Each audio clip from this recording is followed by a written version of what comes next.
Nowa Chegundo emyaka enkaaga mu ebiri yatiddwa mu Kambu lw'abatuze okumuzindukiriza nga zikula akamwa k'omuzongo.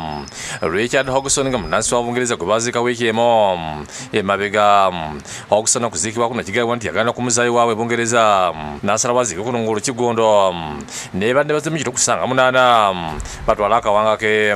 Kalyo katono boogera nti abo basigudde bonna nono yabalemeredde. Maama wange ekaliro katono naye yali akamala okuziikulwa. Chegundo yattirwa ne banne babiri abakwatiddwa poliisi basoose mu maka ga Aaron Nakalema nga naye akaziika nnyina Sabbiiti emabega n'alengira abasajja bana nga balina amajambiya naye kwe kuba amasimu ekiro ekyo. Ingiriza nagenza okulaba nga ndaba abasajja nga bajjeemu ennyondo, enkumbi, ebiso. Kale nno natidde nnyo era nenzukusa abaana bange be nabadde neebase nabo ne mbagamba abaaye tulabika tuzingiddwa abatemu. Bino byabadde ku kyalo Kakola mu Ggombole bamunandika Luweero. Kigambibwa nti abateze beekuŋŋaanyiza ekiro bwe babadde basoba ne bawulira ekikoona okwetegereza nga bali ku malaalo g'omuzungu Hogson nga bali mu kugasima nga bwe babasangidde ng'amaze okugaziikula.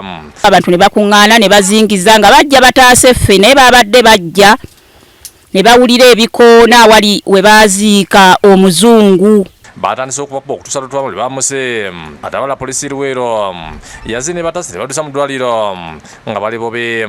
Seeguya Godfrey agambye abantu bano babasinze bamaze okusimula amalaalo nga bala kusalako mutwe nga basse kukwata abakozi be ne babagamba nga yabasuubiza obukadde bubiri buli omu. Kuba abaana bali abalala bayogedde bo balamu ne bagamba nti yabadde abasuubiza buli omu okumuwa $2 million.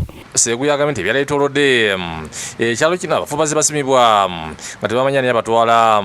Nange mwerosi yange ye Kasolo Kitobola basimulayo abatuuze bange 3 naye nga babatwalako emitwe. Fred Kanonya nga ne ssentebe agambye nti abafo bazze baziikulwa ku byalo okuli Kasolo, Kitobola, Butalya Misana, Kirwanyi, Kiweebya nga beekinga lutwamu kyokwe bamugambako nga yekuba ne poliisi nga babasiba.